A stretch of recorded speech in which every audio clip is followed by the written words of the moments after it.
بشوية طوب وبرميل بلاستيك عمل غسالة قلب بيها الدنيا، لا بتسخن ولا بتعطل حتى لو فضلت شغالة طول اليوم. لا وإيه كل ده ب500 جنيه بس. أصل مع المصريين هتشوف العجب وهتلاقي اللي عمرك ما كان يخطر على بالك. بس يا ترى إزاي عمل غسالة بالطوب والأسمنت؟ وإيه سرها؟ ومين ورا فكرة اختراعها؟ كل دي تفاصيل هتعرفها معانا في الفيديو ده.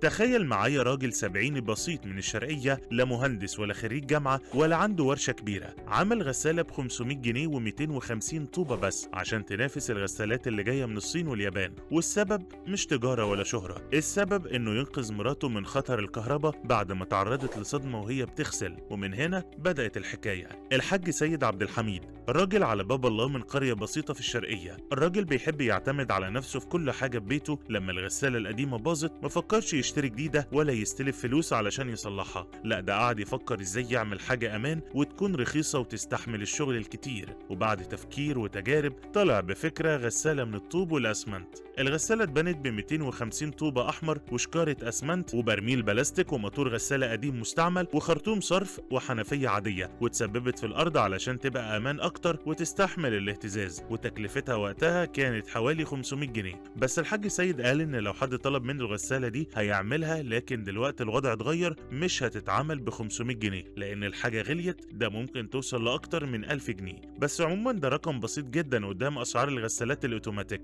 الميزة الكبيرة بغسالته انها بتشيل حوالي 15 كيلو هدوم، يعني اسرة كاملة تغسل مرة واحدة. وكمان بتشتغل باي نوع مسحوق من غير ما تشتري نوع معين غالي. ده غير انها موفرة في الكهرباء لان الموتور بسيط ومفصول عن جسم الغسالة علشان الامان. وده اهم حاجة كانت في دماغه، انها تبقى معزولة وما فيهاش خطر على حد. واللي هيفاجئك حرفيا ان الغسالة دي شغالة بقالها سنين من غير ما تعطل ولا مرة، حتى لو اشتغلت طول اليوم لا بتسخن ولا بتشتكي. والناس اللي شافتها اتفاجئت ان الراجل البسيط قدر يعمل كل ده بفكره واصراره. الحكاية ما وقفتش عند بيته بس، لا ده كمان الجيران بقوا بيستخدموها زي الفرن البلدي في القرية، الكل بيستفيد منها. والراجل لو حد طلب منه يعمل واحدة يعملها من غير مقابل لانه بيحب يخدم اهل بلده.